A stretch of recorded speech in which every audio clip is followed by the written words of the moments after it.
আয়াতে কারিমার মধ্যে আল্লাহ রাব্বুল আলামিন বলেন ওয়াযকুর ফিল কিতাবি মারইয়াম ইযিন তাবাযাত মিন আহলিহা মাকানান শারকিয়া।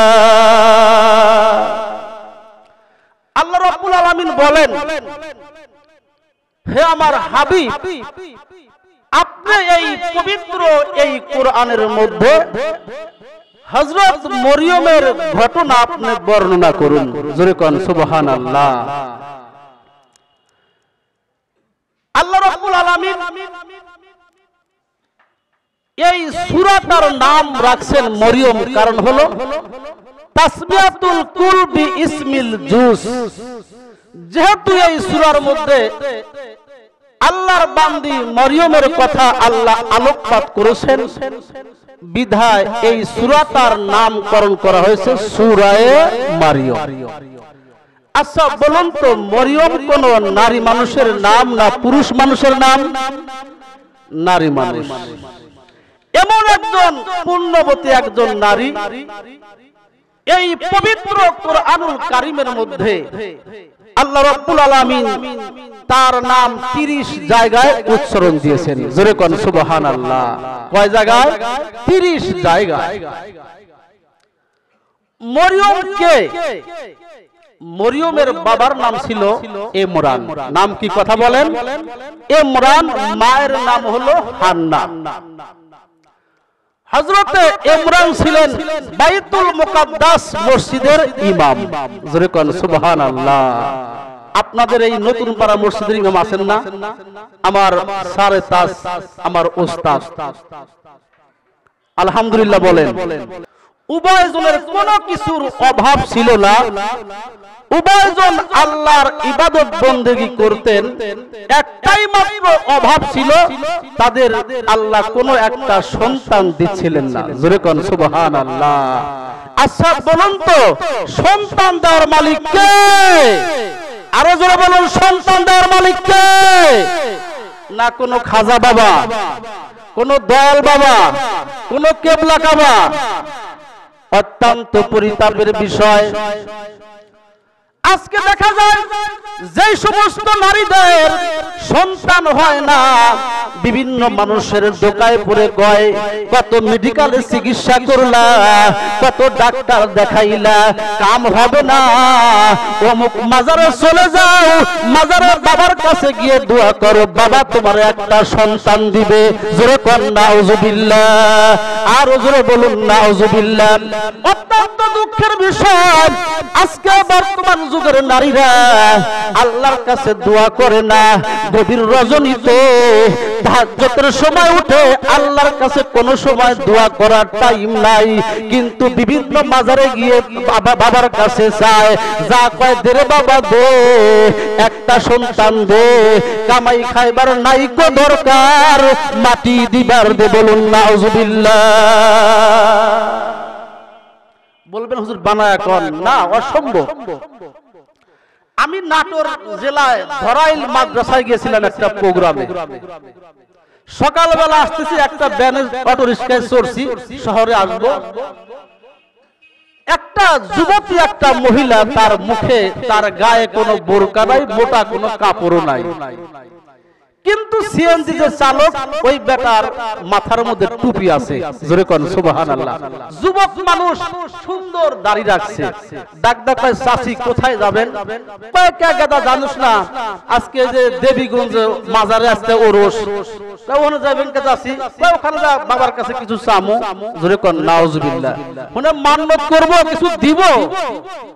ডাক কয় চাচি, গতকাল রাতে ধরাইল মাদ্রাসায় মাহফিল হইল, যদি এই টাকাটা যদি লিল্লাহ বডিকে দিতেন, গরিব দুঃখীকে আপনি দান করতেন, আপনি সওয়াব পাইতেন। মাজারে দান করলে কিন্তু কোনো সওয়াব পাবেন না। জোরে কোন সুবহানাল্লাহ। কয় বিশ্বাস না করেন, হুজুর আছে, হুজুরকে বলেন। ওই মহিলা এমন একটা কথা বলছে, সেই মহিলা আমার সামনে বলতেছে, আমাদের মারিফত বুঝতে হলে এই হুজুরদের আবার দুনিয়াতে নতুন করে জন্ম নেওয়া লাগবে। জোরে কোন নাউজুবিল্লাহ। আরো জোরে বলুন নাউজুবিল্লাহ। এই তো বর্তমান অবস্থা। আল্লাহর দরবারে লোক নাই, খাজা বাবার দরবারে লোকের কোনো অভাব নাই, নামাজ নাই, ওযু নাই, গোসল নাই, এরা করে মারেফত। আল্লাহ মাফ করে দিক, সকলে বলুন আমিন। ও মুসলমান ভাইরা, ইমরানের কোনো অভাব ছিল না, স্বামী স্ত্রী উভয়জন আল্লাহর ইবাদত করতেন। একদিন হান্না, আল্লাহর বান্দি হান্না একটা গাছের নিচ দিয়ে হেঁটে যায়, হঠাৎ করে লক্ষ্য করে দেখতে পেল একটা গাছের উপরে বড় একটা পাখি তার বাচ্চাকে সুন্দর করে আদর করতেছে। হান্না এই দৃশ্য দেখার পর হান্নার মধ্যে সন্তান ধারণের সুপ্ত আকাঙ্ক্ষা জেগে উঠল। ওই সময় মনে মনে আল্লাহকে ডাকতে বলল, রব্বুল আলামিন, তুমি যদি একটা পাখিকে যদি বাচ্চা দিতে পারো, আমি হলাম আশরাফুল মাখলুকাত, অবশ্যই তুমি আমার সন্তান দিতে পারো। আল্লাহর বান্দি হান্না গভীর রাত্রে উঠে তাহাজ্জুদের সময় উঠে তাহাজ্জুদ নামাজ পড়ে মহান আল্লাহর কাছে দোয়া করলেন, রব্বুল আলামিন, একটা সন্তান দাও, যেই সন্তানকে আমি জজ বানাবো না, যেই সন্তানকে আমি ডাক্তার বানাবো না, যেই সন্তানকে আমি ইঞ্জিনিয়ার বানাবো না, আল্লাহ যদি তুমি আমার একটা সন্তান দাও, ওই সন্তানটাকে বাইতুল মুকাদ্দাস মসজিদের খাদেম বানাবো। বলুন মারহাবা। কি বলছে? মসজিদের খাদেম বানাবো। আল্লাহর বান্দা হান্না গভীর রাত্রে উঠে আল্লাহর কাছে দোয়া করতে করতে আল্লাহ রাব্বুল আলামিন দোয়া কবুল করলেন। জোরে কোন সুবহানাল্লাহ। 9 মাস পার হওয়ার পর আল্লাহর বান্দি যখন প্রসব বেদনা আরম্ভ হয়ে যায়, আল্লাহর বান্দি সন্তান প্রসব করলেন, কিন্তু আল্লাহর কাছে চাইছিলেন একটা সন্তান, পুত্র সন্তান। আল্লাহর বান্দি বলে, ইন্নী ওয়াজাদুহা উনসা, আল্লাহ আমি তোমার কাছে একটা পুত্র সন্তান চেয়েছিলাম, আল্লাহ আমি তো কন্যা সন্তান প্রসব করেছি। আল্লাহ রাব্বুল আলামিন বলেন, আল্লাহু আ'লামু বিমা ওয়াজাআত, ও হান্না তুমি কি সন্তান প্রসব করেছো আমি আল্লাহ ভালো জানি। বলুন সুবহানাল্লাহ। আল্লাহর বান্দা হান্না আল্লাহর দরবারে ডাকতে বলে, আল্লাহ আমার আশা ছিল একটা যদি পুত্র সন্তান হতো, আমি বাইতুল মুকাদ্দাস মসজিদের খাদেম বানাইতাম, কন্যা সন্তান তো মসজিদের খাদেম হতে পারবে না। যখন এই কথাগুলো মনে মনে ভাবছিল, আল্লাহ রাব্বুল আলামিন সঙ্গে সঙ্গে বলে দিলেন, ওয়ালাইসা যাকারু কাল উনসা ওয়া ইন্নী সামাইতুহা মারইয়াম। জোরে কোন সুবহানাল্লাহ। আল্লাহ রাব্বুল আলামিন বললেন, হান্না তুমি শুনে রাখো, আমি আল্লাহ রাব্বুল আলামিন তোমাকে এমন একটা কন্যা সন্তান দান করলাম, যেই কন্যা সন্তান অন্যান্য পুরুষের চাইতে শ্রেষ্ঠ। ওয়া ইন্নী সামাইতুহা মারইয়াম, আমি তোমার কন্যার নামকরণ করলাম মরিয়ম। বলুন সুবহানাল্লাহ। নাম রাখলেন কে? আল্লাহ। আল্লাহ রাব্বুল আলামিন বলতেছেন, ওয়াজকুর ফিল কিতাবি মারিয়াম, হে নবী এই কিতাবের মধ্যে মারিয়ামের বর্ণনা আপনার উম্মতদেরকে শোনায়া দেন। জোরে কোন সুবহানাল্লাহ। আল্লাহর বান্দা আল্লাহর বান্দি হান্না যখন তার কন্যা সন্তান মারিয়ামকে আস্তে আস্তে লালিত পালিত করতে লাগলো, যখন 8-9 বছর বয়স হয়ে গেল, ওই সময় আল্লাহর বান্দি মান্নত পুরা করার জন্য তার সন্তানকে হাত ধরে বাইতুল মুকাদ্দাসের মসজিদের সামনে নিয়ে গেলেন। ডাকতে বলে, ও বাইতুল মুকাদ্দাস মসজিদের মুতাল্লিগণ, আমার কন্যার জন্য আমি মান্নত করেছিলাম, আল্লাহর কাছে মান্নত করেছিলাম, আল্লাহ রাব্বুল আলামিন আমাকে কন্যা সন্তান দান করেছেন, আমার কন্যা সন্তান তো একটু আপনারা নেন, একটু আমার কন্যা সন্তান মসজিদটা একটু ঝাড়ু দিবে। ও মুসলমান ভাইরা, ওই সময় যতগুলো মানুষ ছিল তো তারা সকলেই বুঝতে পারলো এটা হলো ইমরানের কন্যা। জোরে কোন সুবহানাল্লাহ। আল্লাহর বান্দা হযরত ইমরান ওই সময় দুনিয়া থেকে বিদায় নিয়ে আল্লাহর দরবারে চলে গেছেন। একজন ব্যক্তি ডাকদা কয়, হুজুর একজন ব্যক্তি ডাকদা বলে, এই মরিয়মকে আমি লালন পালন করব, কেননা ইমাম সাহেবের সাথে আমার খুব মহব্বত ছিল। কি মহব্বত আছে না আপনাদের হুজুরের হাতে? আল্লাহু আকবার। আর একজন মসজিদের সেক্রেটারি আর একজন ডাকতে বলে না, এই কন্যা সন্তানকে আমি দেখাশোনা করব, খাবারের সমস্ত দায় দায়িত্ব আমি নিয়ে নিব। একজন নয়, দুইজন নয়, তাফসীরের কিতাবের মধ্যে আসে 30 জন প্রার্থী হয়ে গেল। জোরে কোন সুবহানাল্লাহ। কয়জন? 30 জন প্রার্থী হয়ে গেল। তার মধ্যে একজন প্রার্থী হলো হযরতে মরিয়মের খালু হযরতে জাকারিয়া আলাইহিস সালাম। তখন জাকারিয়া নবী ওই মসজিদের ইমাম। জোরে কোন সুবহানাল্লাহ। সে বলল, যুক্তি ছেদ করলো যে না না, আমি মরিয়মকে আমি লালিত পালিত করব, যেহেতু মরিয়ম আমার বাগ্নি, আমার বাইরার কন্যা, আমি বেশি হকদার। জোরে কোন সুবহানাল্লাহ। কিন্তু কেউ মানতে রাজি না, কয় না, আমরা হুজুরের কন্যাকে আমরা দেখাশোনা করব, আমরা লালিত পালিত করব। জোরে কোন সুবহানাল্লাহ। কত মর্যাদা আল্লাহ দিয়েছে। তখন লটারি করা হলো। কি হলো কথা বলেন?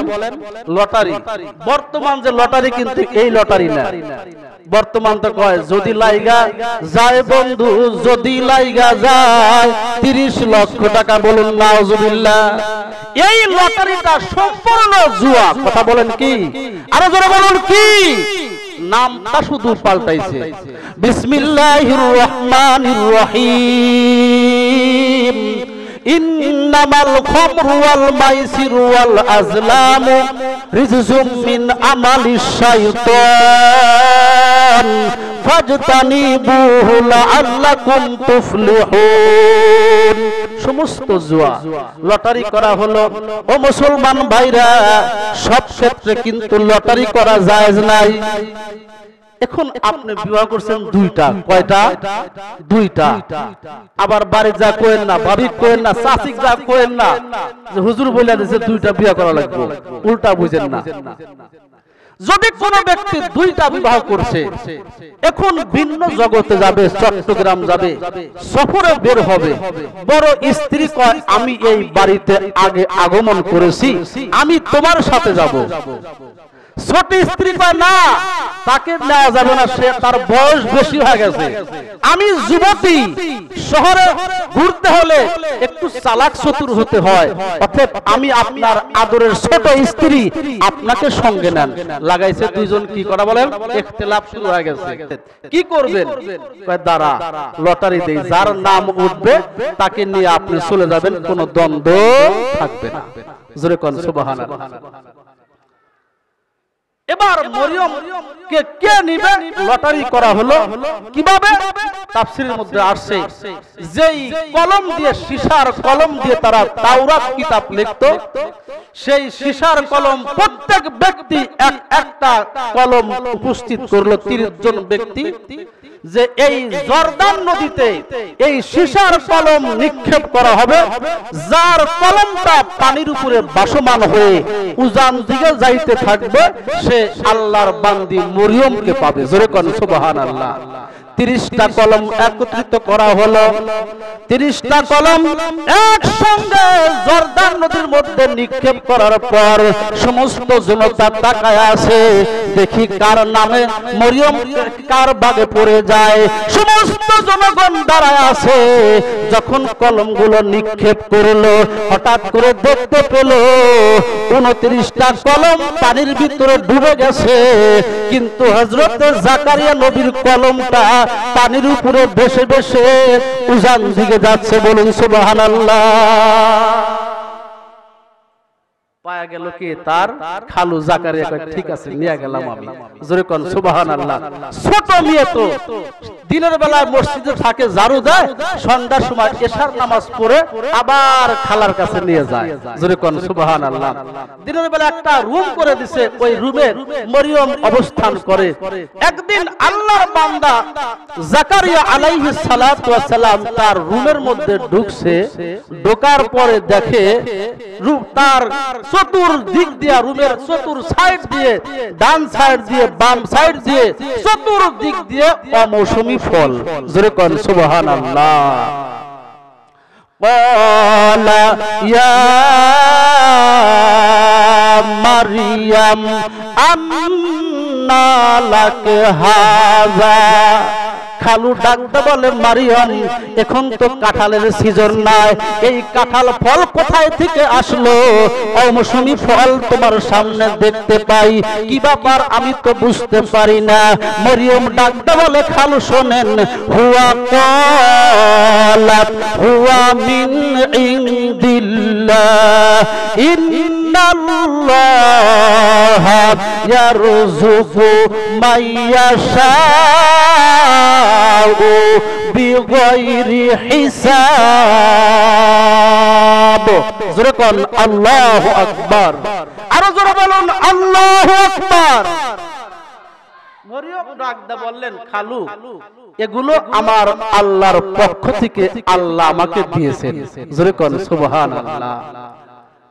আল্লাহ রাব্বুল আলামিন বললেন ওয়াযকুর ফিল কিতাবি মারইয়াম।